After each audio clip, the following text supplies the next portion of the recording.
রাধে রাধে বন্ধুরা। এই দেখো আজকে আমার ঠাকুমা এখানে আমার শাক কেটে দিচ্ছে। আমি আর আমার ননদ বসে বসে দেখছিলাম। মানে এটা আমার ঠাকুমা শাশুড়ি শাক কেটে আমায় হেল্প করে দিচ্ছিল। আর সেদিনটা ছিল নিরামিষের দিন। আর এই দেখো রাতে ফুলকো লুচিও ভেজে নিয়েছি, কারণ পনির আলুর তরকারি করেছিলাম। আর আমি বরাবরই ছোটবেলা থেকে লুচি খেতে ভীষণ ভালোবাসি। তোমরা কিন্তু অবশ্যই জানাবে কে কে লুচি খেতে ভালোবাসো। আর পরের দিন ব্রেকফাস্টে বানিয়েছিলাম দারুণ একটা জিনিস, ডিম পরোটা। পেঁয়াজ লঙ্কা সব দিয়ে তারপর উপরে মেয়োনিজ আর সস দিয়ে তারপরে খেয়েছিলাম।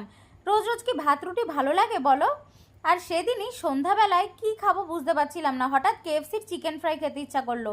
তাই এই রেসিপিটা একটু দেখছিলাম, ভাবলাম চলো বানানো যাক। কিছুটা চিকেন সবসময় আমাদের ফ্রিজে রাখা থাকে, তাই ব্যাস রাখা চিকেনগুলো ধোয়াই ছিল। ওগুলো নিয়ে এবার রেডি করে নিলাম। আদা রসুন বাটা, পাতিলেবু, গোলমরিচ গুঁড়ো, ডিম, নুন আর সামান্য লঙ্কার গুঁড়ো দিয়ে ম্যারিনেট করে কিছুক্ষণ ঢাকা দিয়ে